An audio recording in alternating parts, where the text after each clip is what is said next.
Salmo de número 46. Hoje pela manhã, eu despertei e saí de casa com este salmo inquietando minha alma. E eu gostaria de lê-lo para a sua reflexão. Como eu estava falando, eu amanheci hoje com este salmo saltitando na minha alma. E eu gostaria de refletir nele numa reflexão que raramente nós vamos sair das linhas do Salmo 46 para observar que quando confiamos em Deus, podemos desfrutar paz em meio à tempestade. Diz assim o Salmo: Deus é o nosso refúgio e fortaleza, socorro bem presente na angústia. Pelo que não temeremos, ainda que a terra se mude, e ainda que os montes se projetem ou se transportem para o meio dos mares, ainda que as águas rujam e se perturbem, ainda que os montes se abalem pela sua braveza, há um rio cujas correntes alegram a cidade de Deus, o santuário das moradas do Altíssimo. Deus está no meio dela, não será abalada. Deus a ajudará ao romper da manhã. Bramam nações, reinos se abalam. Ele levanta a sua voz e a terra se derrete. O Senhor dos exércitos está conosco.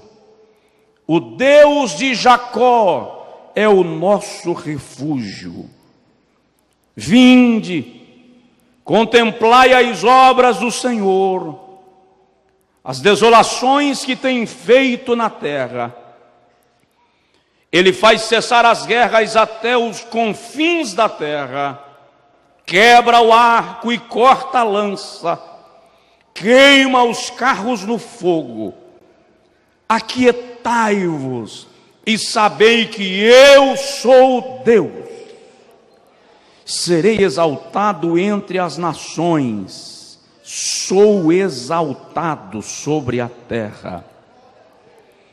O Senhor dos exércitos está conosco, o Deus de Jacó é o nosso refúgio.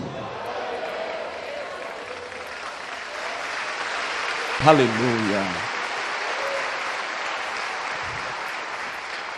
Diga comigo: Senhor, eu quero desfrutar paz em meio à tribulação.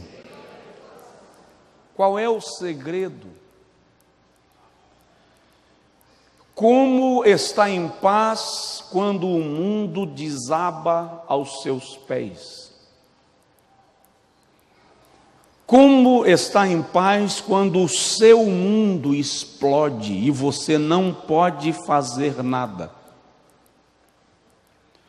Como manter um sentimento de tranquilidade quando todos à sua volta estão em crise existencial ou crises existenciais?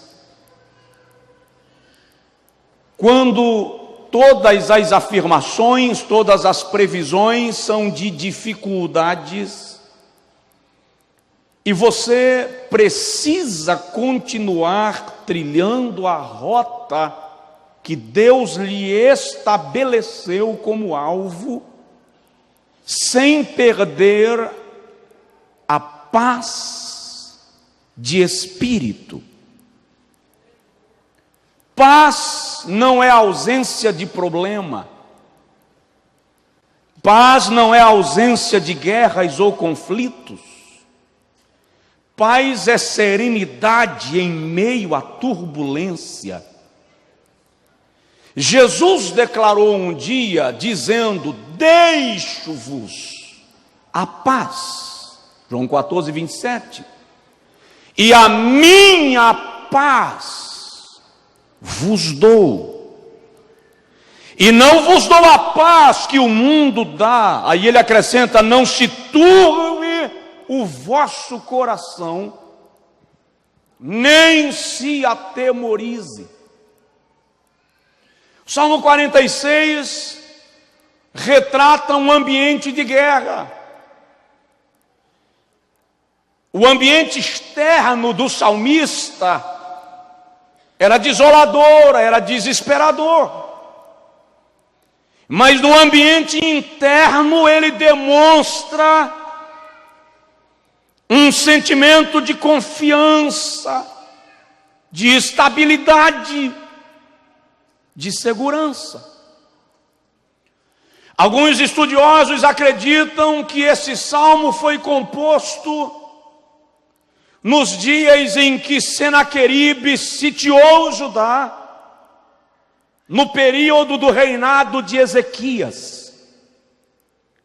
Se o irmão lê o segundo livro dos Reis, capítulos 18 e 19, segundo livro das Crônicas, capítulo 32, e o profeta Isaías no capítulo 36, que são textos similares e que descrevem o mesmo momento histórico de Judá, não vai perceber que a segunda maior potência mundial da época, a Síria, havia cercado Jerusalém. Ezequias reinava há alguns anos, e a esta altura a idade de Ezequias era de 32, 33 anos de vida. Havia pouco mais de 10 anos que Ezequias havia assumido o trono de Judá. Naquele período, a Síria já havia sitiado Samaria, Israel, Reino do Norte, já havia estabelecido tributos sobre as 10 tribos, e posteriormente as levaria cativas para terras distantes. Aí o segundo livro dos Reis, capítulo 18 e 19, revela que Senaqueribe da Síria já havia tomado algumas cidades fortes de Judá e já marchava contra Jerusalém. E o texto revela que Rabsaqué, porta-voz da Síria, disse a Ezequias: não te engane o teu Deus, porque ele não pode te livrar da minha mão. As demais nações que eu invadi também tinham deuses, e eu os lancei ao fogo. E aí ele pergunta: onde estão os deuses? E cita algumas nações invadidas e destruídas. Ezequias, apavorado, vai orar. Manda chamar o profeta Isaías. E o Senhor toma o profeta Isaías e diz: não temas, porque nesta peleja não tereis que pelejar. Esta peleja é minha, diz o Senhor dos Exércitos. Mas acontece que o exército de Senaqueribe estava do outro lado da muralha. Se você ler Isaías 36, vai perceber que o número dos soldados que Deus eliminou foram de 185 mil homens. O exército da Síria era tão grande e o de Judá tão frágil, que Senaqueribe manda um desafio meio irônico, dizendo assim: eu te darei 2.000 cavalos, se me deres 2.000 homens para montá-los. Era uma forma de humilhar, de reduzir, chacotear, expor, rechaçar. Mas em meio a essa turbulência, que o Salmo 46 surge. É interessante que os textos que eu citei relatam que Ezequias alcançou o favor de Deus, porque andou perante o Senhor mais do que os reis que lhe antecederam. Dá um toque de leve no vizinho e diz para ele: ande perante o Senhor. É por essa razão que quando Ezequias vai orar, Deus se manifesta. Mas olha o Salmo. A gente lê o Salmo de maneira esplêndida e raramente nós paramos para ver o que estava além da poesia. O Salmo é poético, mas o que era real? Qual era a realidade em torno do poeta? Eu não sei qual é a sua realidade em torno da sua vida aparentemente bela. Você às vezes me analisa pela minha pregação, mas você não conhece o que está me sitiando. Você analisa a pessoa do seu lado pela maneira como ela chegou, pelo carro que ela dirige, pelo sorriso que ela dá, mas você não conhece o sítio pessoal de cada um. Os conflitos de cada um. Mas aí vem o salmista, sua Bíblia está aberta, e declara: Deus é o nosso abrigo. Deus é o nosso baluarte. Deus é a rocha onde nos escondemos. Deus é aquele que nos cobre, como a galinha que acoberta os seus pintalhinhos. Deus é o nosso refúgio. Em algumas versões o texto diz: Deus é o nosso rochedo forte. A ideia do salmista é a ideia de que nós podemos nos refugiar em Deus. Daí o Salmo 91 diz assim: aquele que habita no esconderijo do Altíssimo, à sombra do Onipotente descansará. Não diz: à sombra do Onipotente cometerá suicídio. Não diz: a sombra do Onipotente vai encharcar a cara de vinho, de comprimidos, de entorpecentes, para conseguir apagar e dormir uma noite. Não, não, não. A sombra do Onipotente descansará.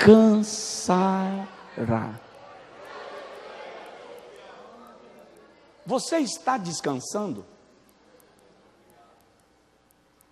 Você tem conseguido descansar? Não pergunta porque Deus me deu essa mensagem, porque Ele não tem que me dizer porque que me dá uma mensagem. Não tem obrigação nenhuma. Mas a pergunta é: se Deus é o meu refúgio e fortaleza, e é o meu socorro bem presente na angústia, por que é que a ansiedade está me consumindo?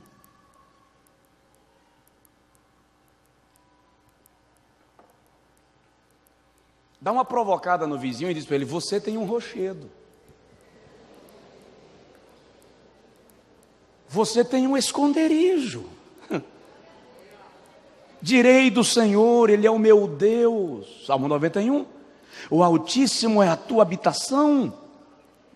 nenhum mal te sucederá, nem praga alguma chegará à tua tenda. Não temas espanto noturno, nem seta que voe de dia, nem mortandade que ande na escuridão, nem peste que assole ao meio-dia. Porque 1000 cairão ao teu lado e 10.000 à tua direita, mas Deus é o nosso refúgio e fortaleza, portanto tu não serás atingido.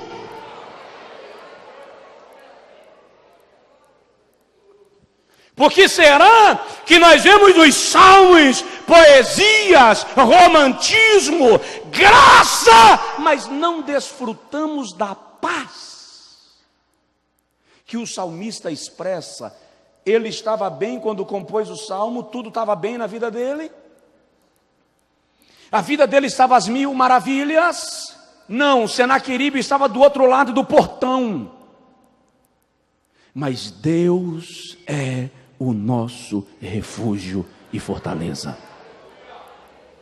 E detalhe, veja, versículo 1 ainda: socorro bem presente. Não é socorro apenas presente, é socorro bem presente. Dá uma ideia de intensidade, dá ideia de plenitude, dá ideia de presença contínua. Socorro bem presente. Ele completamente está na hora da tribulação. A ideia de tribulação exposta no Salmo é exatamente a ideia, a partir do texto original, da realidade que eles viviam. A ideia de você estar preso, cercado, enclausurado, sem ter para onde fugir, sem ter para onde escapar, mas Deus é socorro. Por que será que a gente consegue sentir paz quando ainda dá para pedir socorro para um amigo, quando ainda dá para pedir socorro para um colega, e quando ninguém pode fazer mais nada, e o único e último socorro é o Senhor, a gente desespera? Eu já vi gente querer morrer só porque não tinha mais esperança humana, agora só Deus, e o cara quer pular da ponte. Deus é socorro bem presente na tribulação. Eu lembro de uma certa feita que um conhecido nosso foi vitimado por um assalto na sentido Jacobina, motorista de ônibus, e a bala ficou cravada no crânio. Isso foi 5:30 da tarde, quando ele foi atendido. De fato, era 00:40 no Hospital Salvador, em Salvador, já em estado de coma. Lembro de semanas de oração, e lembro de um domingo à tarde, quando a filha dele me ligou e disse assim: Josué, o meu pai vai morrer. E eu perguntei por quê. Ela me disse: a neuro disse que agora só Deus. Eu disse: espera. Disse o quê? Disse que agora só Deus. Eu disse: então para de chorar. Se não morreu até hoje na mão do médico, não morre de hoje para amanhã na mão de Deus. Aguenta aí. E eu falei com ela: eu estou em Brasília, amanhã eu chego e vou aí no hospital. Quando eu cheguei, estava a família na recepção, com aquela cara de cerimônia fúnebre. Meu filho veio, me abraçou chorando e disse: pai, meu tio vai morrer. E eu ajoelhei na frente dele e perguntei: você crê no Deus que o pai prega? Creio. Então para de chorar e deixa a gente ver primeiro o que Deus quer fazer. E eu fui conversar com a neurocirurgiã. E ela me disse assim: pastor, a pressão intracraniana de um homem deve se manter estável em 12 pontos.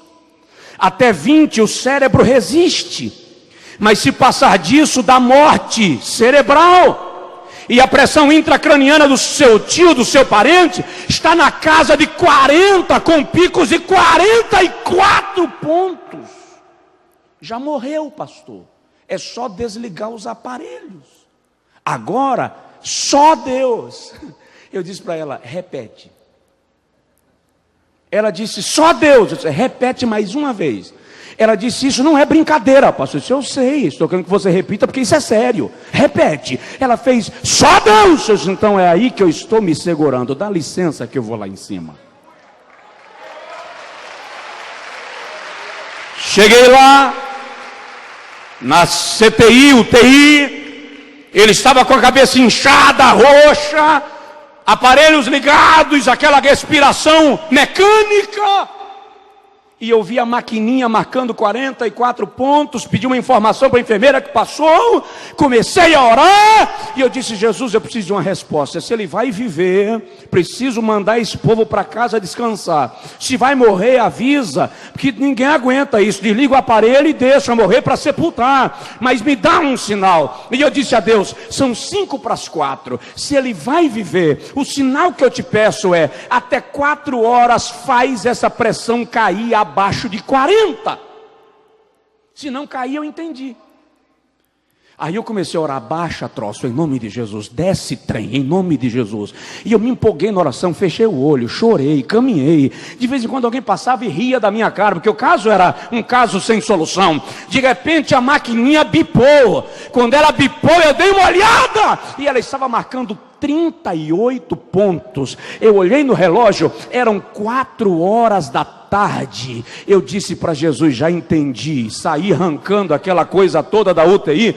Cheguei lá embaixo, disse todo mundo para casa, ele vai ficar vivo. Aí a filha dele perguntou, como é que você sabe? Se Jesus falou comigo. Falou como? A pressão caiu, ficou em 38. A médica subiu, voltou uns 30 minutos depois, disse já está em 32. E a pressão foi caindo, 30, 28, 26, 24, 22, 20, 18, 16, saiu do coma, 14, 12, saiu da UTI, foi para casa e está vivo. Porque Deus é o nosso rochedo forte, socorro bem presente. Diz aí para o seu vizinho, Deus nunca vai falhar com você.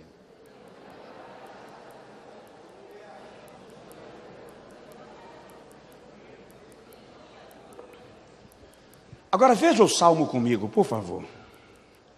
Olha o que o salmista descreve, uma catástrofe.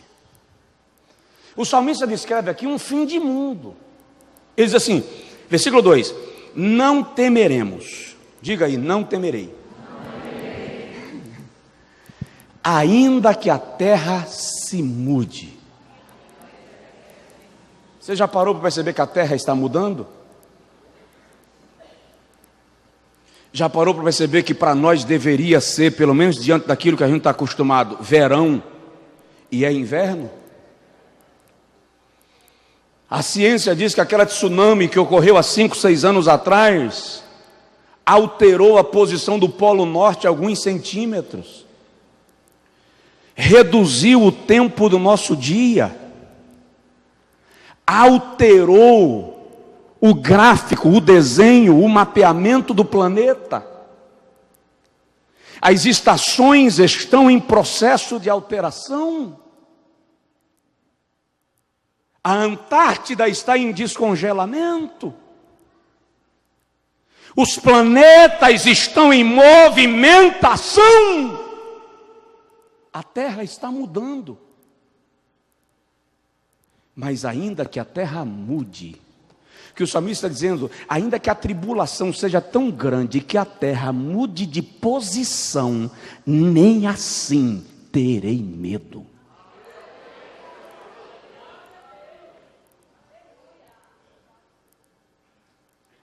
A vida do cristão não é só bonança.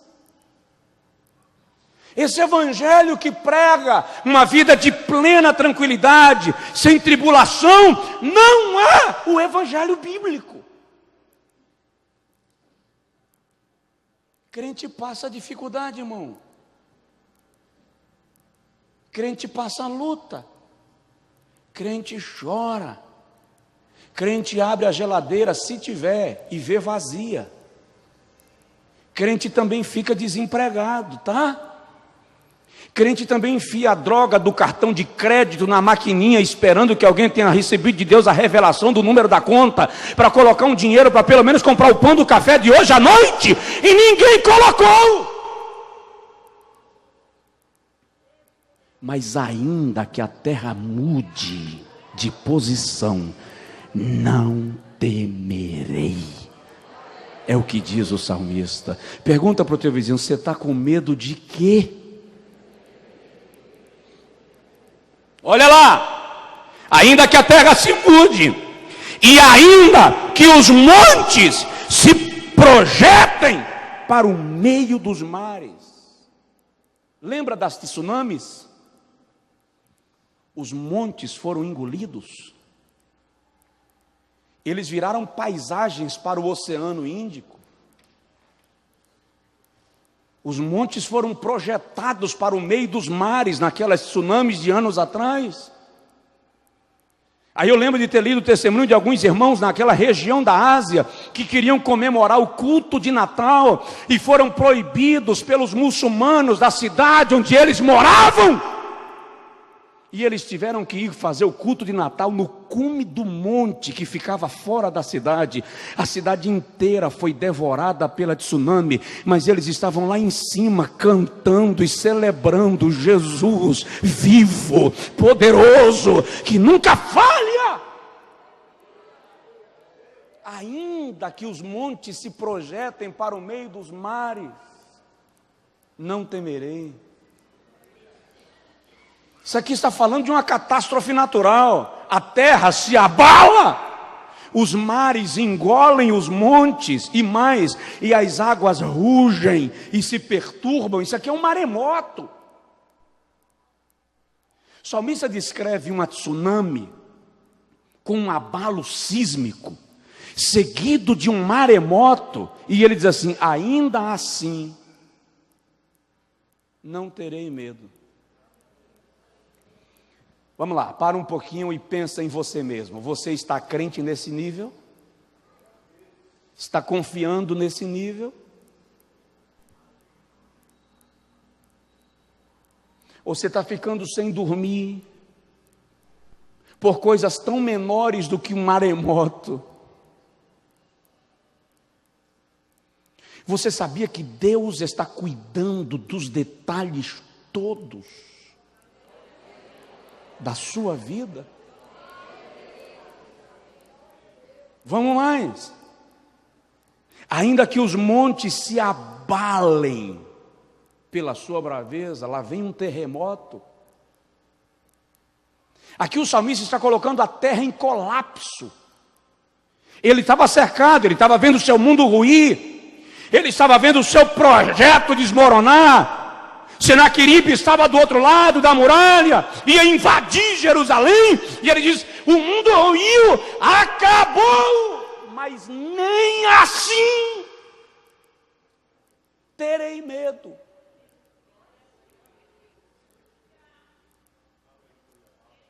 Isso aqui é paz na adversidade, tranquilidade quando o mundo desaba. Agora veja o segredo dessa tranquilidade. Há um rio. Oh, aleluia! Há um rio cujas correntes alegram a cidade de Deus. Jerusalém não tinha rio passando por ela, como grandes outras cidades da época. Prevendo a invasão, o historiador diz que Ezequias tampou as fontes externas e fez um arqueduto de abastecimento subterrâneo de água para Jerusalém, que dava no tanque de Siloé. Aí o salmista toma isso e diz assim: ainda que eles pensem em tampar as fontes externas, há um rio correndo por debaixo da cidade para abastecer a nossa casa no período do cerco.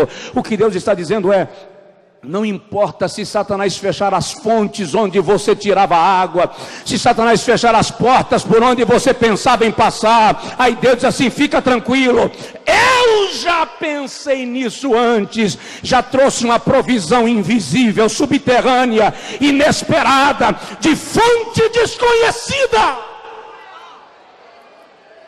A ideia aqui é paz, paz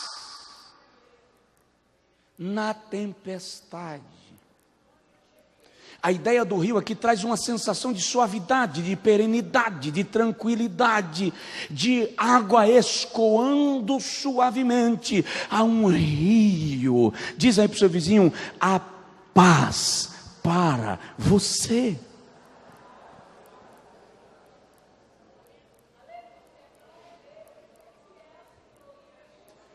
Há um rio.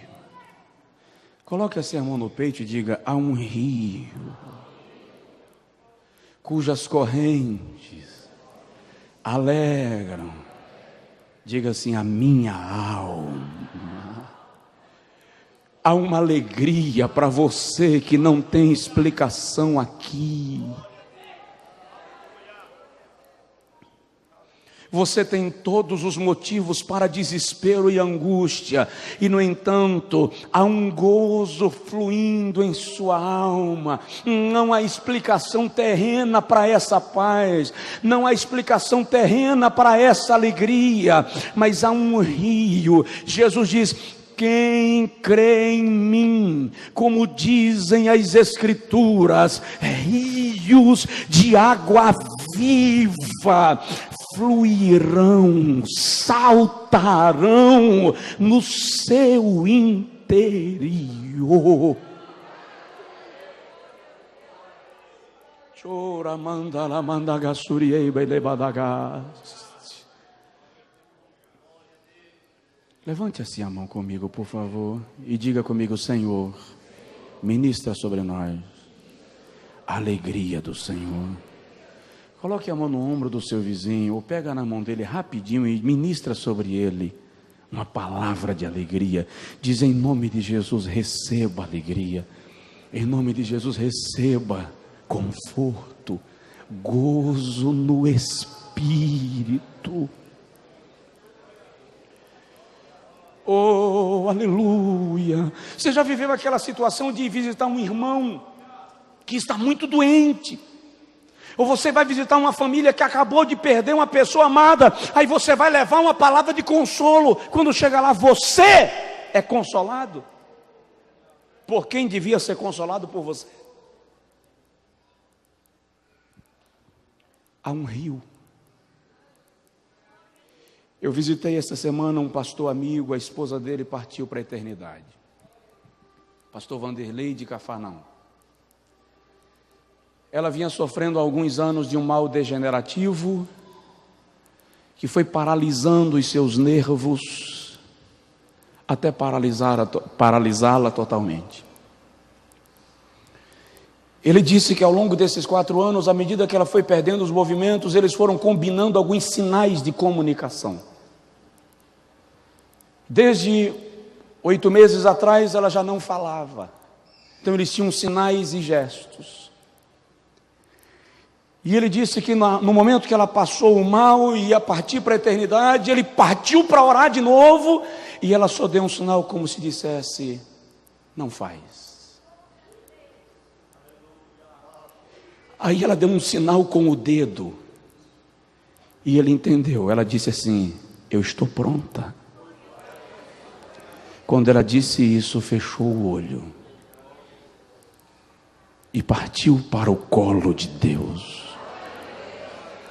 Como é que alguém sofrendo há anos consegue olhar para o outro e dizer: não faz mais nada, eu estou pronto? Há um rio cujas correntes alegram a cidade de Deus. Eu encontrei um jovem um dia, ele me disse: pastor, levei a minha mãe com câncer em estado terminal para o hospital. Quando ela foi posta na maca e conduzida pelo corredor, eu olhei para ela e disse: minha mãe, eu vou falar como Jó. Disse o rapaz: maldito seja esse dia. Ele disse que a mãe olhou para ele e disse: filho, eu também vou falar como Jó. Eu sei que o meu Redentor vive, e um dia ele se levantará sobre a terra.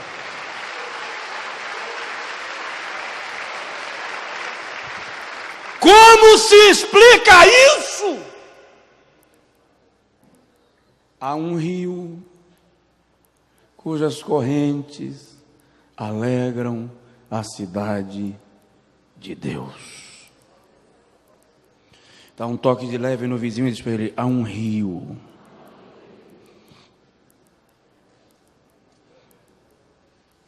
Deus está no meio dela. Não será abalada. Volta para o versículo 2: a terra se muda, as águas rugem, os montes se projetam para os mares. Aí o salmista vem e diz assim: não será abalada. Compara o versículo 2 com o versículo de número 5, e você vai perguntar: como? Se lá fora a terra mudou, os montes estão rugindo, se projetando para os mares, águas rugem, montes se abalam, por que aqui não será abalada? Não importa o que está acontecendo ao seu redor.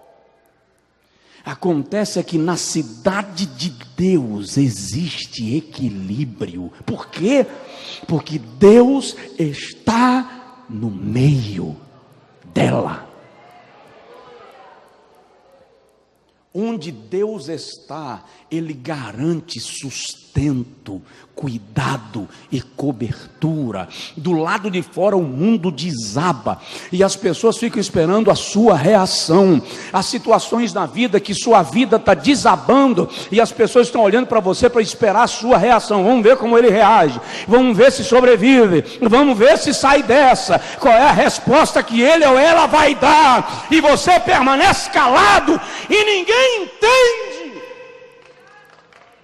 porque há um rio e Deus está no meio dela. Não será abalada. Os que confiam no Senhor são como os montes de Sião, que não se abalam, mas permanece para sempre.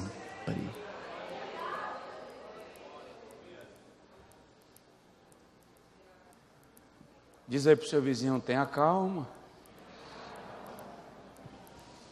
Você explodiu com a mulher hoje, porque seu mundo desabou do outro lado. Explodiu com o empregado, explodiu com o marido. Ora, Deus está no meio dela. Deus não será abalada. Olha a profecia: Deus a ajudará ao romper da manhã.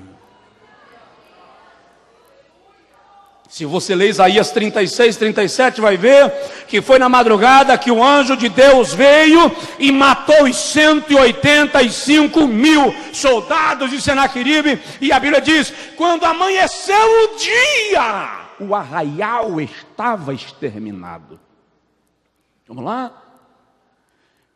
A Bíblia diz assim: não tosquenejará, nem dormirá o guarda de Israel.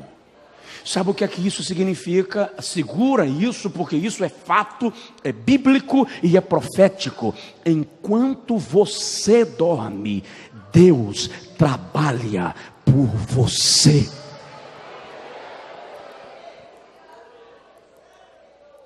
Deus a ajudará a romper da manhã. A Bíblia diz assim: o choro, Salmo 35, pode durar a noite inteira, mas a alegria vem.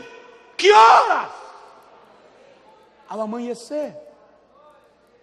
Há um novo dia de Deus para a sua vida diante da tribulação que você passa. Esse dia não é eterno, essa noite vai ter fim. O sol da justiça vai brilhar e vai trazer cura para a sua vida e para a sua alma, e você vai saltar como bezerro da estrebaria, porque Deus te ajudará. Ao romper da manhã, eu vou repetir, na introdução eu disse, o salmo era para Jerusalém. Senaqueribe havia sitiado Judá. Mas aí vem uma promessa, Deus trabalha. Isaías 64:4 diz que desde a antiguidade não se viu, nem com ouvidos se percebeu, um Deus além de ti, que trabalha por aqueles que nele esperam. Diz para o seu vizinho, aprenda a esperar em Deus. As nações se embravecem, reinos se abalam. Você já parou para perceber que muitas vezes nós nos damos o trabalho de responder a ameaças?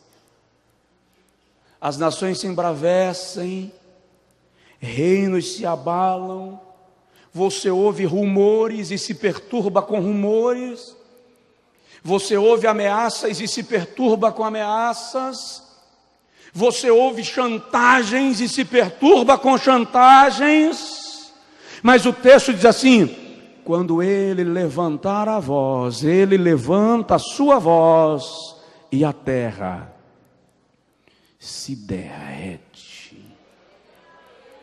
Deixa Senaqueribe falar. Deixa Datã, Coré e Abirão falarem. Deixa James e Jambres falarem, inimigos de Paulo. A última palavra é de Deus. E quando ele brada, a terra se derrete. Ninguém consegue ouvir a voz de Deus e gritar contra ele. Ninguém consegue contestar quando Deus fala. Então espera Deus bradar em teu favor. Ele levanta a sua voz e a terra se derrete. O Senhor dos exércitos está conosco. O Deus de Jacó é o nosso refúgio, nossa torre forte, nosso baluarte. Já vou terminando. Vinde, contemplai as obras do Senhor. Que obras do Senhor? Aqui está falando do extermínio do exército. Arcos estavam lançados, carros arrebentados, soldados eliminados. Ele faz cessar a guerra até os fins da terra, quebra o arco, corta a lança, queima os carros no fogo. Isaías 54:17, nenhuma arma forjada contra ti prosperará. Diz aí para o seu vizinho isso, profetiza para isso, é uma profecia. Nenhuma arma forjada contra ti prosperará. E toda língua que se levantar contra ti em juízo, tu a condenarás. Esta é a minha herança, que de mim procede para os meus servos, diz o Senhor.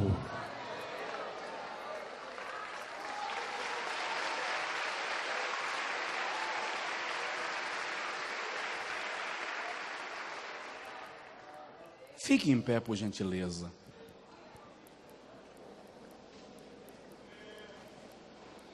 Aquietai-vos e sabei que eu sou Deus. Desculpa a insistência nisso, mas diz aí para o seu vizinho, aquiete-se. Irmão, larga de histeria. Para de falar pelos cantos, dá licença. Para de ficar resmungando nos corredores. Vou mexer meus pauzinhos para resolver. Para com isso. Tem luta que quanto mais você mexe, mais complicado fica. Aquietai-vos. O que Deus está dizendo é: não se mexa. Saia de cena. Acomode-se.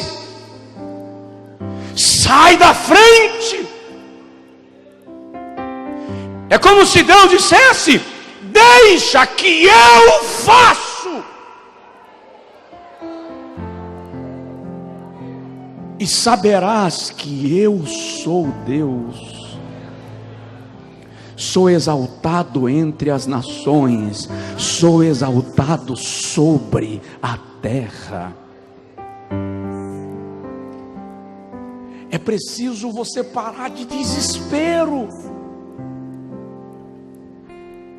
Esse desespero lhe tira o sono. Você caminha na casa a noite inteira. Teu marido nem dorme mais, com você se batendo nas panelas durante a noite. E tem uns que quando não conseguem dormir, não conseguem deixar também ninguém dormir perto dele. Que se você acorda, mas deixa o resto dormir. Jesus estava no deserto e havia uma multidão, o pastor Idecaso falou disso aqui domingo. Uma multidão de milhares de pessoas, e na hora de fazer o milagre, ele disse assim: manda a multidão sentar. Quando é a sua hora, você tem que fazer alguma coisa, mas quando é a hora de Deus, você tem que parar e assistir Deus fazendo por você.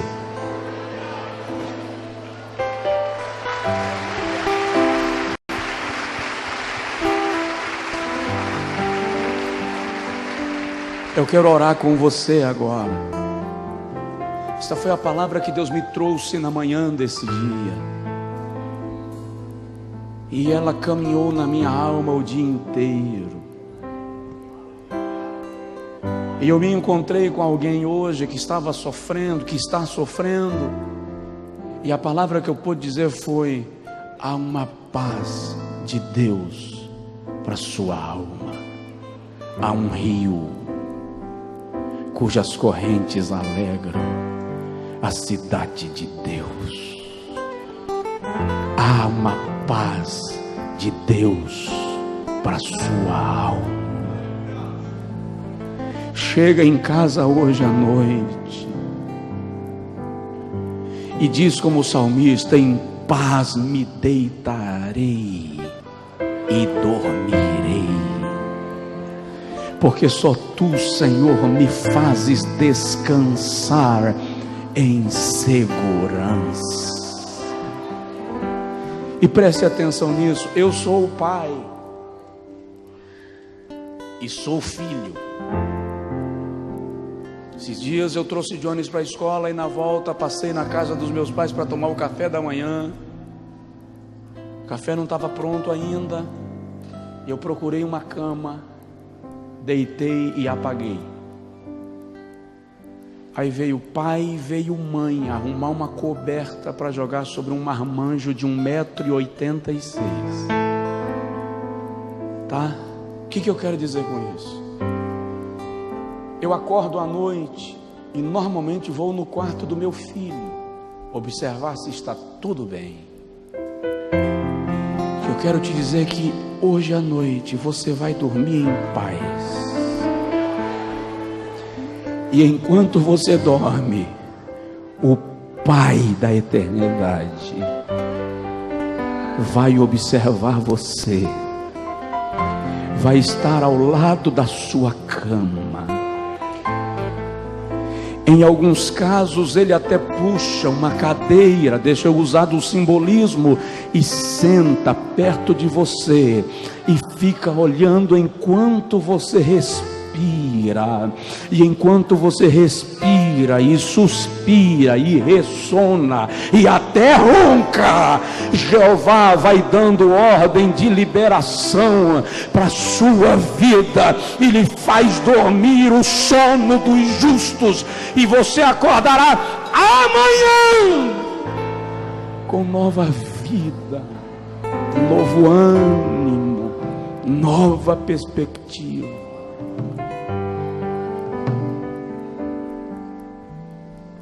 Ore agora e diz para o Senhor: quero essa paz do salmista. Pode orar aí com as suas palavras.